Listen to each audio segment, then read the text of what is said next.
So hello everyone, welcoming all to the channel, and today we are trying to dive deep into something very exciting. It is about the Monte Carlo simulation in Python. So you might have heard this term in your college years, or I guess it's in the second year. It's being taught to everyone, by the way.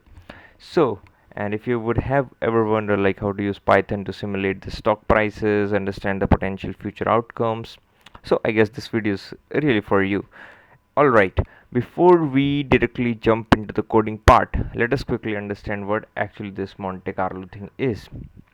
Okay, so imagine you're trying to predict the future prices of the stock, and there will be many factors, right? Those are going to govern it. Cool. So it's almost like you're trying to roll the die and trying to guess the outcomes, right?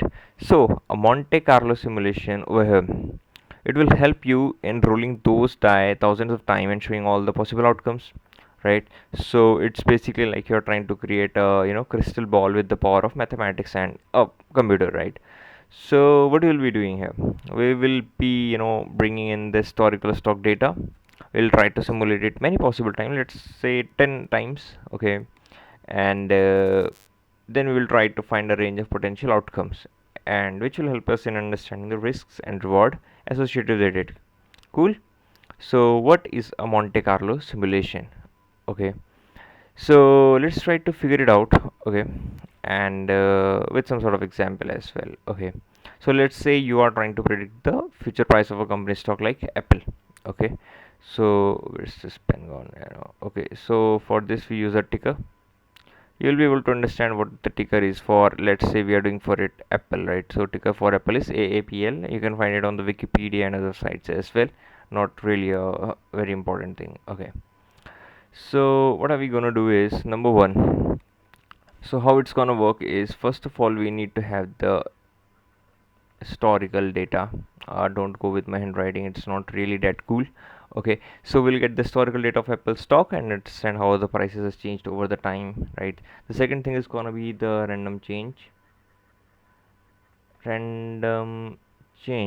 What actually is the random change, right? So we are going to simulate all the random changes in the stock price based on historical patterns. Now each simulated change is like a roll of die, right? Now third thing is a simulated change. Sorry, simulated paths. What does this actually mean now? Simulated paths, right? We will try to create as many possible future paths for the stock price, so by repeating the random changes many times, each path will show a possible way the stock price might go, right? Either it will go up or down or whatever, right? So we'll have many trials. Okay, what does this mean is many trials. So we are going to run thousands of simulated paths. We get a large number of potential outcomes, and at the end of the day what we want is possibilities or probability of risks and reward. Cool. So we'll look at all the outcomes and the range of the possible future prices, like how likely each one is, and it will basically help us in understanding the potential risk and the benefit, right? So what should we do is, I guess we should directly jump onto the code. But yeah, before jumping onto the code, I'll also want to let you know like why do we use it, right? Why do we use it? Number one is when we need to handle the uncertainty, right? What does that actually mean? So it will help us in dealing with uncertainty, randomness, basically, being given a range of possible outcomes rather than one fixed prediction, right? We need a range, not a single point of output, right?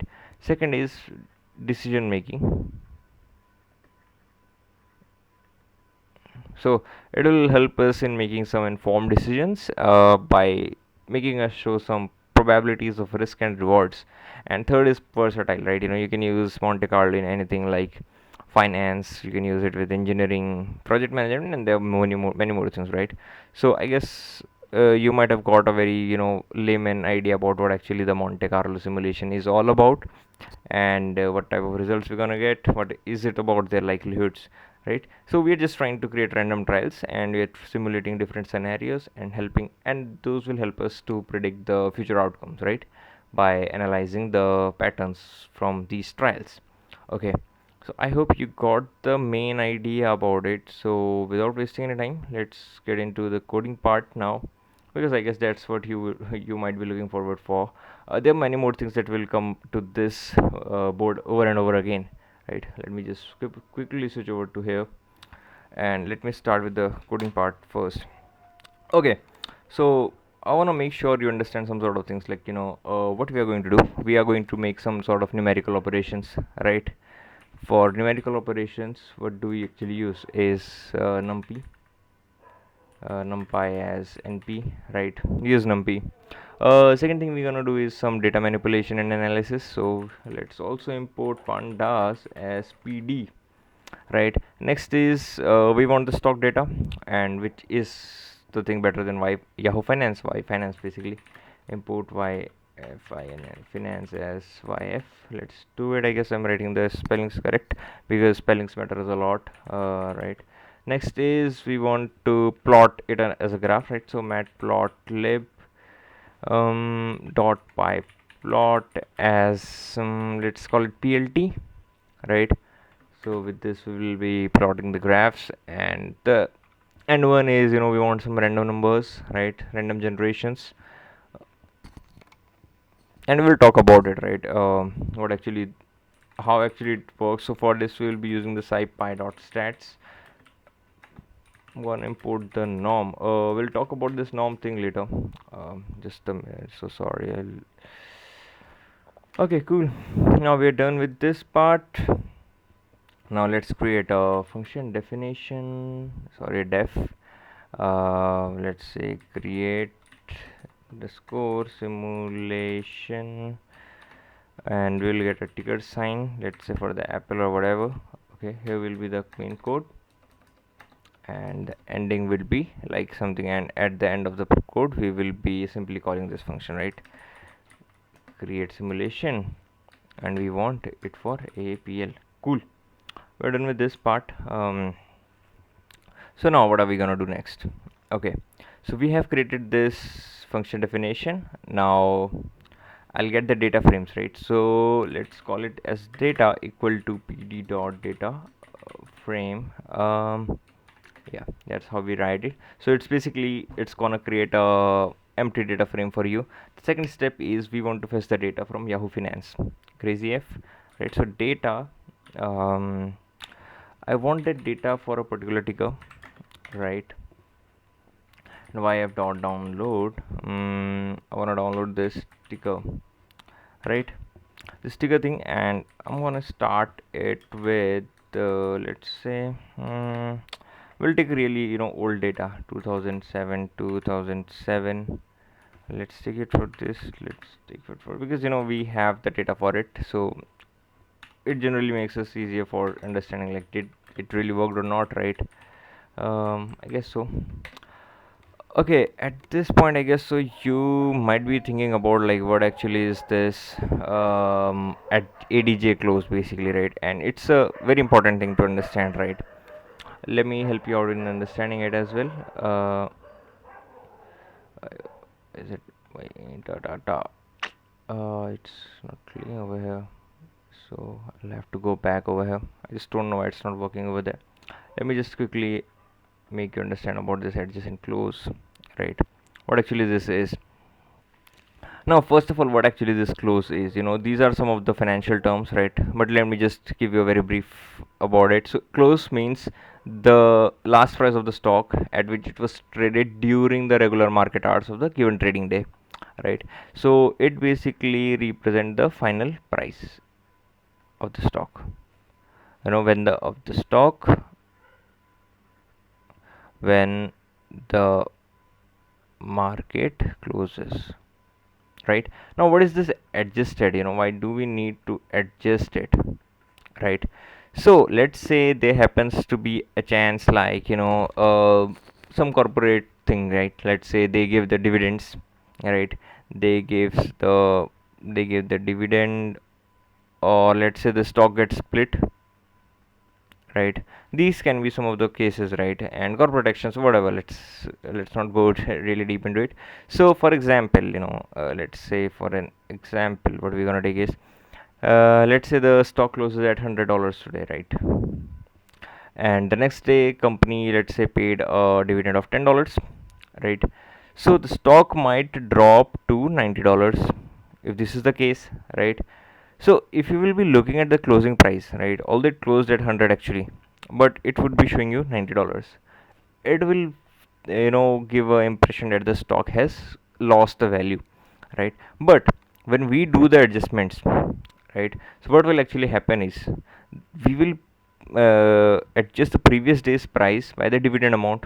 So the adjusted price will be, right, previous day it will be 90, and when we will compare it with the today's, it will again be $90, right? So there is no loss basically, right, since this $10 was given in cash to the shareholder, right? So adjusted close basically, it's very crucial, when it comes to historical analysis of stocks, right? Because you get a very normalized stock data by accounting for dividends, splits, and other action, whatever may be, right? So you get a more clear picture of the stock's value. Cool. So let's get back to it. Okay, now we are done with this adjusted close things. Now what I'm gonna do is we're gonna do some mathematical calculations. So be ready for it. I just don't know why it's not working, but I hope I'll have to come back to this, multiple times now. So without wasting our time, let's simply go with this, and we'll do. Let me first write the code, and then I'll explain you log what actually is this doing. Returns. So let me just give you a very brief idea. So you might not get a bit confused, like what actually is this doing. So now the next three lines, in that we are what will we be doing, right? So we will be trying to transform the raw stock data that is coming from Yahoo Finance into a format which is very easier to analyze statistically. And by computing the log returns, we will be computing the mean, the variance, and we'll get the insights into average daily returns, volatility of the stock, and these calculation will serve as a foundational step for the further financial modeling, right? So let's simply get started with it. First of all, we're gonna take the log, right? And there will be a percentage of changes that we need to take into consideration. We're gonna take the log, and okay, let me first show you the formulas that we're gonna use here, right? There are three main formulas, or two most probably, that we're gonna use. First of all is for the percentage changes, right? Percentage change, we are going to bring in the percentage change, which is equivalent to percentage at a time t minus percentage at time t minus 1 upon percentage at time t minus 1. A very basic formula that you might be understanding about. So we will be using these formulas on the data coming from the from the pandas data frame, right? And then we will take a log, right? Np dot log we'll be doing. So we'll be doing a natural logarithm at a base e, right? And then we'll get a log return value. Okay, and log return value, that will be, I guess when you're watching this tutorial, you should make some sort of notes about these formulas, because these will be something that you will need to understand, right? Log returns will be log pt by pt minus 1, right? These are the two important formulas that we need to understand. The next main thing is, we are just talking about mathematics right now, is mean, right? You might be knowing how we take the mean. Okay, let's call it u. That is 1 by n, uh, for all, addition, for summation of log, whatever we got, that returns over there, right? Returns of I. So this is the mathematical thing. So we'll be calculating all the mean of the log returns that we already got right now. So it's about the daily log returns of the historical data basically, right? So with this u, we are going to hold the average daily return. Crazy. Another thing that's important is variance. These are just some sort of mathematical things that I guess you might be knowing, but still, let's take this.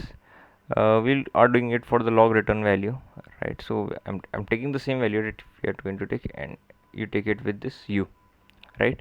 So as simple as that, and we need to take the variance and all. So with this we are going to make the data more easier to be analyzed, right? So it's gonna be really simple. Let me just get back to the coding screen. Log returns is simply going to be np.log that we just saw, 1 plus pc percentage, sorry, I want it to be done on the data.pct underscore that change, and this data is coming from this data frame that we just have over there at the line number 9, right? Cool. But the data is being filled at line number 10. Yeah, so u equal to log underscore returns dot, now I wanted a mean of it, right?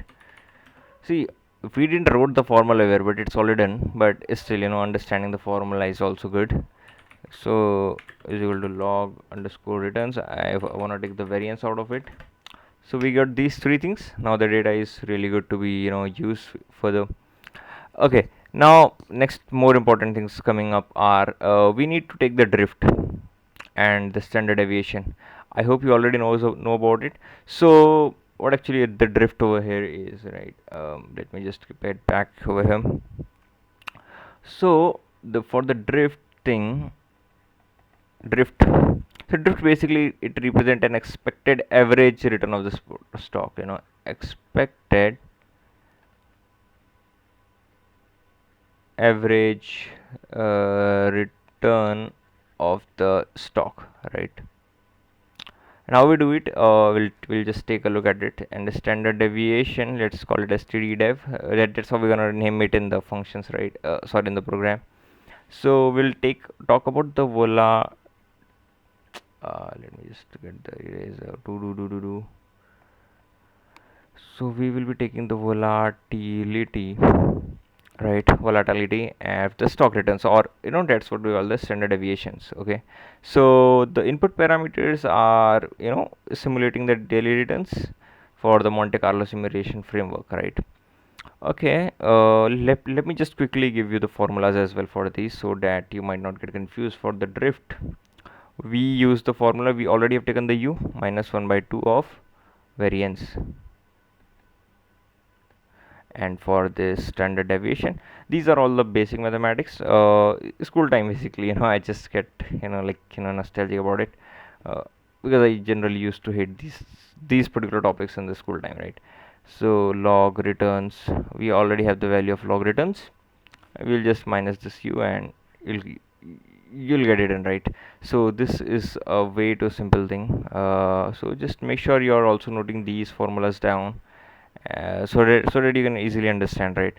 I already know this, so that's not a big problem for me right now. But let's drift equal to u, that so u is going to be half of variance, right? Half of it, that is 0.5 into variance, right? We had the like var, and standard deviation is nothing much but log returns. I'm gonna give it std standard deviation.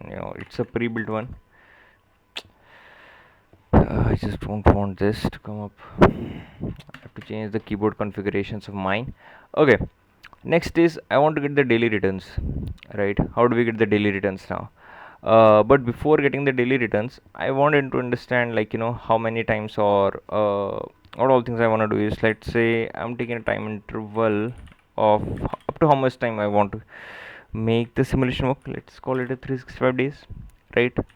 Now how many simulations do you want to run, iterations? Let's call it 10 for now, right? We're done with it. Now the daily returns is an important thing.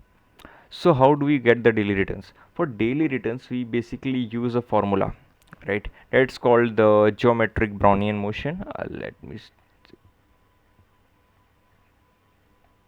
geometric Brownian motion, GBM, right? So how does this look like, right? We're gonna code it down, right? So nothing to worry about. So it looks like simply ds equal to mu dt, sorry, let me just have mu sdt plus sigma whatever would you call it, SDZ. So whereby this S basically is the stock price, means this one and this one both are SO, stock price, right? This mu kind of thing is the average return. We already have taken the value of it, right? And this DT is for a small time, right? Then this particular thing is our volatility or standard deviation basically,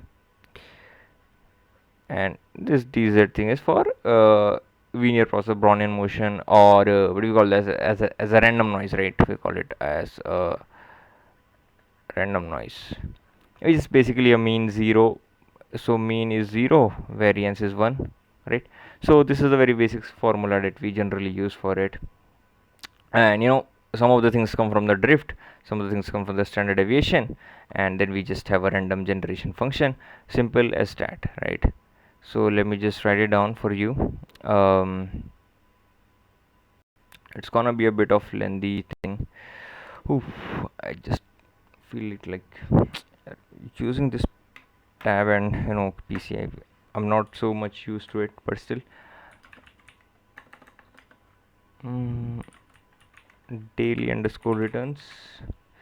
Let me just have it at np dot exponential value. I wanted to have it, and drift dot values plus standard deviation standard deviation dot values, whatever all the values are coming up. I just want to have those. Norm dot ppf np dot random dot ran. Then we have the time interval, right? We were to give the time interval and then the number of iterations that we need to have, right? So this is the very simple formula that you can just see. um, Nothing very crazy about it, I would say. I won't really call it a very crazy formula, but yeah, these are some of the stuffs that you need to really understand, like how this is actually working. So we have the drift, we have the standard deviation, we have the random number generator. So we try to keep the uniform distribution between 0 and 1, right? And it is ppf, right? It's the percentage point function for the normal distribution, basically nothing much. And it convert all these uniform random numbers into values that follow a very standard normal distribution. That is, we are trying to keep the mean as 0, and then at the same time we are also trying to keep the standard deviation as 1, right? And exponential transformation, so why do we need it? np.exp, right? We are talking about this. So it will transform the sum of drift and volatility, and it will adjust the random values back from log returns to actual percentage returns, right? So this step basically is ensuring that the simulated daily returns are in a format that can actually modify the previous day's stock price, and we are able to generate a new simulated stock price, right? Now the formula, you know we are trying to encapsulate with this, right? This complete daily return, line number 22, we are trying to basically encapsulate the essence of using GBM in Monte Carlo simulation, right? And at the same time we are also proposing some sort of statistical properties, right? So nothing much about it as well. So the next step is going to be, we want to get the starting price of the stock, right, which is the last absorbed price in the historical data. Then we will get stored simulated stock prices.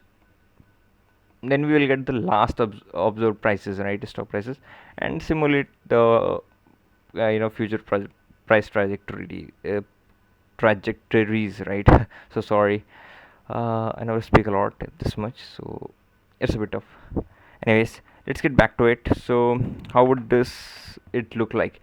So I'll call it, let's say, S0. Let's call it S0 equal to data dot iloc. Let's talk about this as well, what actually this iloc thing is, right? And where dot values, right? It good. Okay, values, for the values I'm gonna put it as 0, right? What actually is this? So values over there, right, it is just converting the selected rows from the panda series to numpy arrays, and the 0 here means x is the first element in this numpy array, by the way, right? And data, the data roll data basically is that same data frames coming from pandas, right? And iloc, this iloc minus one basically here means that we are going to select the last of the data frame, which corresponds to the most recent day's data, and last row of the numerical order, basically, right? So what actually this is, right? This is basically giving us a scalar value of the last observed price, right? Pretty simple mathematics till now. So price underscore list, let's try to do it listing with np dot zeros, all right. We'll talk about it, nothing to worry about.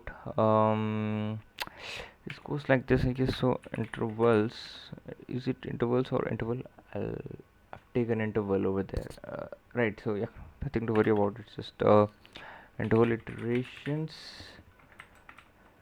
Okay, what does this actually mean now is, what you're trying to do is np dot zeros. So we are trying to create a numpy array, basically, which is filled with zeros, and the shape of array is specified by interval and the number of iterations you're doing to do, right?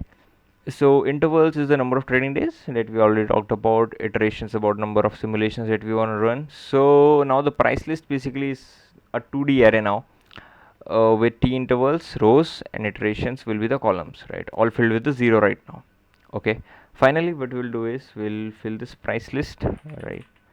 Price list by s of 0.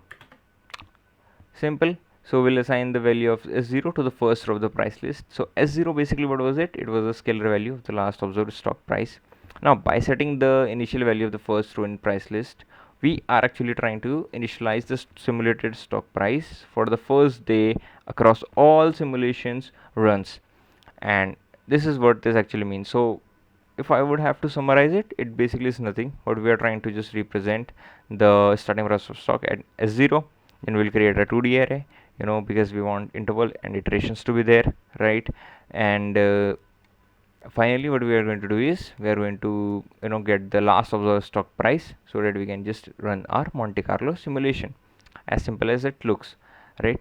Now what we are going to do next, we are going to next, we are going to have a loop, right? Why do we need a loop right now? Because for Monte Carlo simulation in financial modeling, we need to project a range of possible outcomes based on random inputs, for number one.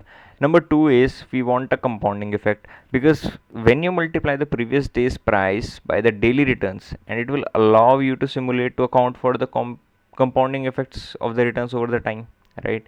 Number three is iterative updates. Now the iterative approach reflects the cumulative effect of daily returns of the stock price, but we are also looking into essential for understanding of the future potential scenarios and risk, right? So we need a for loop over here right now, because we want to simulate how the stock price might evolve over multiple trading days on daily returns generated, right? By Monte Carlo simulation. At each iteration, compute the simulated price of the current date using the simulated price, right? So let's just do it, and let's quickly write the for loop, right? For t in range. I hope you might be knowing it, how to write a for loop, because anyways, let's leave it for now. There was a funny story about it, but anyways. So for the for loop, it's simple, you already know. For t in range, it's iteration above, so over each day starting from t to from 1 to t intervals minus 1, right? Simple as that. Now in the next line, what I want to do is, so I want to have a price list t, and I want to make a simulation with the previous day's list price, sorry, right? So price list at a day t should be equal to price list at a day t minus 1. Am I writing it correct? T minus, okay, yeah, it's correct, because my I just got confused with the t intervals, so sorry. And daily returns that we are getting, so for the daily returns we already have made the formula in 20 line number 22, as you can see. Okay, now we are done with the most important stuffs, and everything mathematics is done, every other thing that you want to have is all set, right? Now what is left? what actually is left is plotting the graph, right? That's the most important thing right now. So how we're doing it, first of all we will be creating a plot dot figure, because we will initialize a new figure for that's going to be plotted. Then we need some figure sizes, right? So with the width and the height, simple as that. Let's quickly write it down. Plt dot figure, I guess so I'm writing it correct. Plt dot figure fig size, let's call it 10 comma 6, right? We have this size now. Plt dot title ti red title, I guess so. That's how we write it, 1 year Monte Carlo simulation for Apple, right? Keep it really low. Where's my mouse? Okay. And we are done with this. It's the title. Okay, you get this point. It's not that tough to understand. Then we're gonna label the y-axis, then label the x-axis. Simple as that. Okay, let's simply do it. Plt dot y label.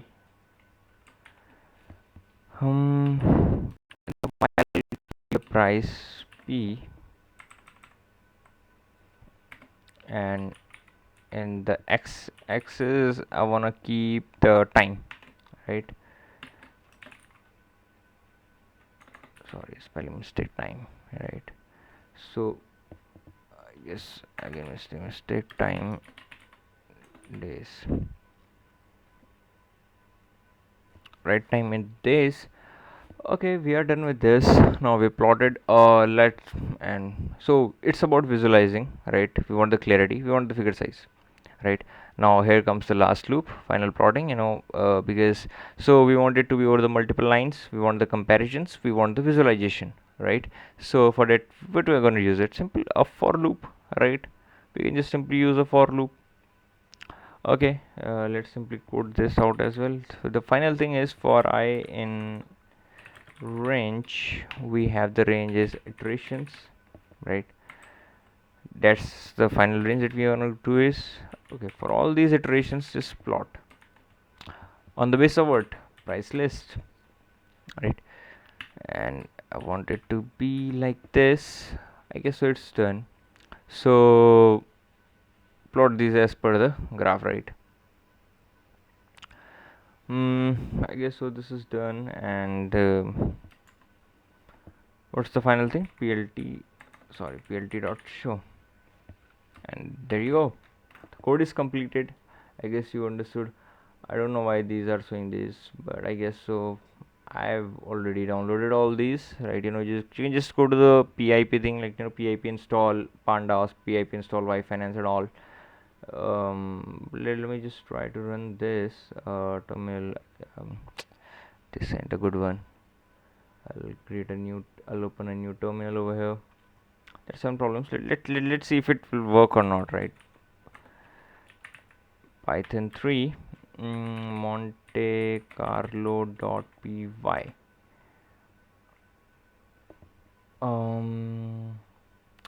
Invalid syntax, right? So sorry, I just made a huge mistake over here from. Okay, let's try to do it over again. I hope there's no more such errors, such silly errors. It's really common for me to do all these.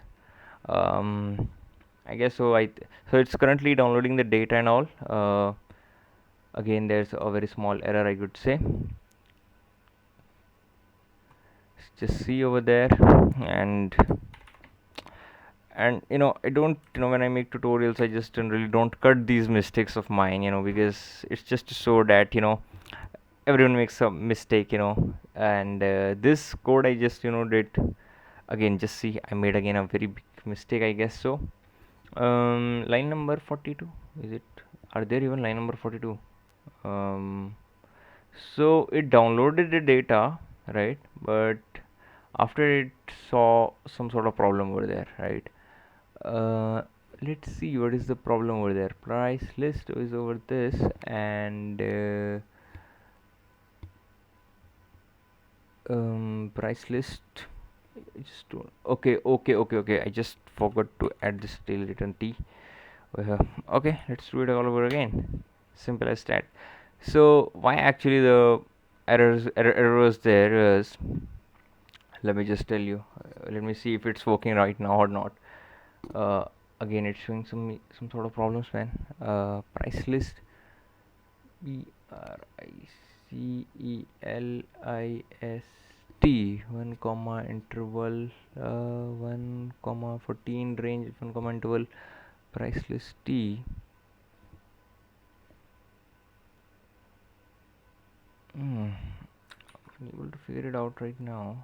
Just don't know. Uh, uh, uh. I guess so. It shouldn't be a problem now. This shouldn't be a problem now. Because it should work perfectly well. T minus 1. T minus 1. Invalid index to the scalar. Okay, I don't know why, but oh shit, man. I just made a very silly mistake over here. So it's basically a scalar, and I was not giving it a correct value, right?